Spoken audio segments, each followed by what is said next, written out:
സൂചിപ്പിച്ചതുപോലെ തന്നെ മസ്തിഷ്ക മരണം സ്ഥിരീകരിച്ചതിന് പിന്നാലെ ആലിൻ്റെ ഇരുവൃക്കകളും കരളും ദാനം ചെയ്യാനാണ് ആ മാതാപിതാക്കൾ തീരുമാനിച്ചത്.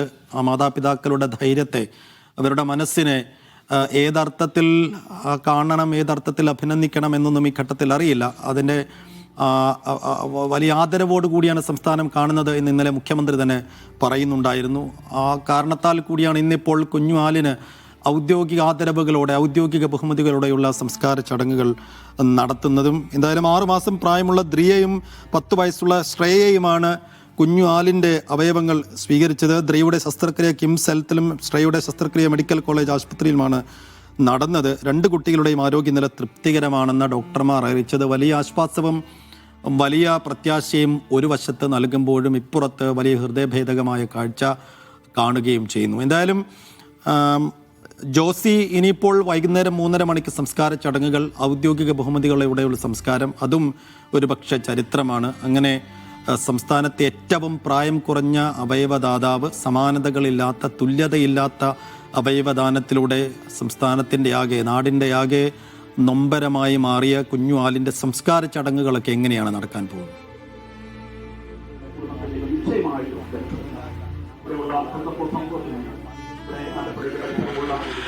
സൈഫുദ്ദീൻ മുഖ്യമന്ത്രി കഴിഞ്ഞ ദിവസം ഫേസ്ബുക്ക് പോസ്റ്റിലൂടെയാണ് കുഞ്ഞിന് പൂർണ്ണ ഔദ്യോഗിക ബഹുമതികളോടുകൂടിയായിരിക്കും യാത്രയപ്പ് നൽകുക, അല്ലെങ്കിൽ ശവസംസ്കാര ചടങ്ങ് നടത്തുക എന്നുള്ള കാര്യം സർക്കാർ അറിയിച്ചത്.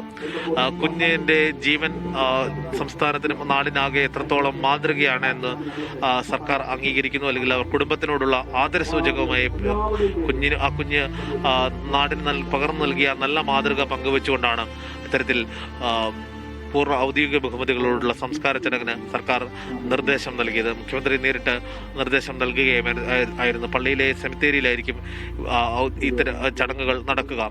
എന്തായാലും സൈഫുദ്ദീൻ സൂചിപ്പിച്ചതുപോലെ 2 കുഞ്ഞുങ്ങൾക്ക് ഇതിനോടകം തന്നെ പുനരുജ്ജീവനം നൽകാൻ അലിൻ്റെ അവയവങ്ങൾക്ക് കഴിഞ്ഞു. ഇനി മറ്റ് 3 പേർക്ക് കൂടി അവയവങ്ങൾ ദാനം ചെയ്തിട്ടുണ്ട്. അവരുടെ ശസ്ത്രക്രിയകൾ നടക്കേണ്ടതുണ്ട്. എന്തായാലും ഏറെ പ്രതീക്ഷയോടെ മറ്റ് പലരും ജീവിതത്തിലേക്ക് വരുമ്പോൾ ഒരു കുഞ്ഞു മാലാഖ നമുക്ക് നഷ്ടമാവുകയാണ്. തീരാ നോവിലും അതാണ് ആ കുടുംബത്തിന് ആശ്വാസവും പ്രത്യാശയും പകരുന്ന കാര്യം. ഫെബ്രുവരി 5-ാം തീയതി നടന്ന അപകടത്തിൽ അന്ന് അമ്മയ്ക്കും അമ്മയുടെ മാതാപിതാക്കൾക്കുമൊപ്പം യാത്ര ചെയ്യുമ്പോഴാണ് ഈ അപകടമുണ്ടായത്. കുഞ്ഞ് അമ്മയുടെ മടിയിൽ ഇരിക്കുകയായിരുന്നു. കുഞ്ഞ് അവരുടെ കയ്യിൽ നിന്നും തെറിച്ച് പോവുകയും ശരീരം തലയുടെ ഭാഗവും മറ്റെവിടെയോ ആഴത്തിൽ ശക്തമായി ഇടിച്ചതാണ് ഈ ഇന്റേണൽ ഇഞ്ചുറി, അല്ലെങ്കിൽ ആന്തരിക രക്തസ്രാവത്തിന് മിക്ക കാരണമായതെന്നാണ് ഡോക്ടർമാർ പറഞ്ഞത്. ചങ്ങനാശ്ശേരിയിലെയും അതോടൊപ്പം തന്നെ തിരുവല്ലയിലെയും ആശുപത്രികളിൽ ചികിത്സ തേടിയതിനു ശേഷമാണ് ഗുരുതരാവസ്ഥയിൽ അമൃത ആശുപത്രിയിലേക്കും എത്തിച്ചതും ശസ്ത്രക്രിയ നടത്തിയതും. ശസ്ത്രക്രിയ നടത്തിയതിന് പിന്നാലെയാണ് മസ്തിഷ്ക മരണം സംഭവിച്ചതും കുടുംബം ഇത്തരത്തിലൊരു ധീരമായ തീരുമാനം എടുത്തത്. നമുക്കറിയാം, ഒരുപക്ഷെ സാധാരണ മനുഷ്യർക്ക് ഇത്തരത്തിലൊരു തീരുമാനം കൈക്കൊള്ളാൻ കഴിയും. കുഞ്ഞിനെ മൃതദേഹ അവയവങ്ങൾ ദാനം ചെയ്യാനുള്ള വലിയ മഹത്തായ തീരുമാനം അവർ കാണിച്ചു. അതിനെയാണ് നാട് മുഴുവൻ ചേർത്ത് പിടിച്ചത്.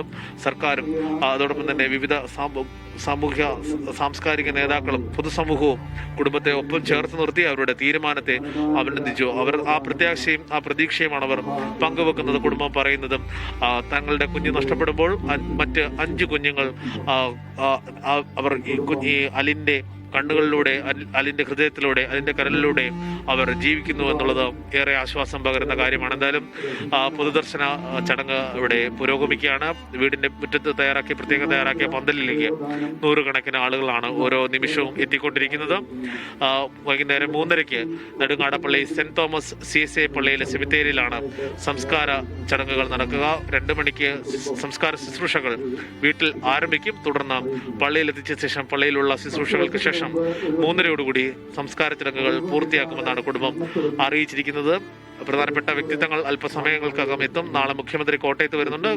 മുഖ്യമന്ത്രി ഭവനം സന്ദർശിക്കാനുള്ള സാധ്യതയും തേടിയിട്ടുണ്ട് എന്നാണ് അറിയാൻ കഴിയുന്നത്. എന്തായാലും കുടുംബത്തെ സംബന്ധിച്ചിടത്തോളം തീരാ നോവിലും അവർക്ക് ആശ്വാസവും പ്രതീക്ഷയും പ്രത്യാശയും പകരുന്ന ഘടകം അവരുടെ കുഞ്ഞ് നിരവധി പേരിലൂടെ ലോകത്ത് ജീവിക്കുന്നു എന്നുള്ള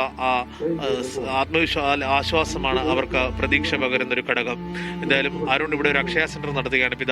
മാതാവ് B.Ed കോളേജിലെ അധ്യാപികയായിരുന്നു. കുഞ്ഞ് ഉണ്ടായതിനു ശേഷം ജോലിക്ക് പോയിരുന്നില്ല. കഴിഞ്ഞ ഒക്ടോബർ മാസത്തിലായിരുന്നു കുഞ്ഞിന്റെ മാമോദിസ ചടങ്ങുകൾ നടത്തിയത്. അന്ന് അവർക്ക് സ്നേഹത്തോടെ സ്നേഹം പങ്കിട്ട് അന്ന് ഫോട്ടോ എടുത്തതുമൊക്കെയും സമൂഹ മാധ്യമങ്ങളിൽ നേരത്തെ പങ്കുവച്ചിരുന്നു. ആ ചിത്രങ്ങളൊക്കെ കുഞ്ഞിന്റെ മരണശേഷം ഏറെ ചർച്ച ചെയ്യപ്പെടുകയും ചെയ്തു. എന്തായാലും ഏപ്രിൽ 13-ാം തീയതി ആദ്യ പിറന്നാൾ ആഘോഷിക്കാനിരിക്കുകയാണ് പിഞ്ചോമന. ഈ കുടുംബത്തിന് നഷ്ടമാകുന്നത് ഒരു വീട്ടിൽ എത്രത്തോളം സന്തോഷം പകരുന്നതാണ് ഒരു കുഞ്ഞിന്റെ സാന്നിധ്യം എന്ന് നമുക്കറിയാം. 10 മാസം പ്രായമായ കുഞ്ഞിന്റെ അസാന്നിധ്യം പക്ഷേ ഇപ്പോൾ അവർക്ക് ആ തീരാ നോവിലും ആശ്വാസം പകരുന്നത് ആ കുഞ്ഞ് മറ്റ് 5 പേരിലൂടെ 5 കുരുന്നുകളിലൂടെ ജീവിക്കുന്നു എന്നുള്ളതാണ്. എന്തായാലും ഏറെ വേദനയോടെയാണ് അനുശോചനം അറിയിക്കുന്നവരും ഇവിടെ എത്തുന്നവരും വാക്കുകളിലൂടെ കുഞ്ഞിനെ ഓർത്തെടുക്കുന്നത്, കുടുംബത്തെ ഓർത്തെടുക്കുന്നത്. കുഞ്ഞിന്റെ പിതാവ് റെജി മല്ലപ്പള്ളിയിലെ മുൻ പഞ്ചായത്ത് പ്രസിഡന്റും അതുപോലെ പ്രാദേശിക മാധ്യമ പ്രവർത്തകരുമാണ്. അദ്ദേഹം കൂടി ഇടപെട്ടാണ് ഇത്തരത്തിലൊരു തീരുമാനത്തിലേക്ക് എത്തിയത്. അദ്ദേഹമാണ് അത്തരമൊരു ആഗ്രഹം മാതാപിതാക്കളെ അറിയിച്ചത്. മാതാപിതാക്കൾ പൂർണ്ണമായും അതിനോട് സമ്മതം അറിയിക്കുകയായിരുന്നു. അങ്ങനെയാണ് ചരിത്രം വഴിമാറിയൊരു നിമിഷമുണ്ടാകുന്നത്.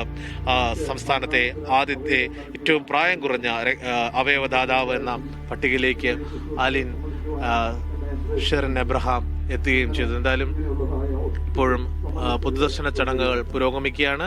പള്ളിയിലും വിപുലമായ ക്രമീകരണങ്ങൾ സംസ്കാര ചടങ്ങുകൾക്കും ശുശ്രൂഷകൾക്കുമായി ക്രമീകരിച്ചിട്ടുമുണ്ട്. സേഫ്.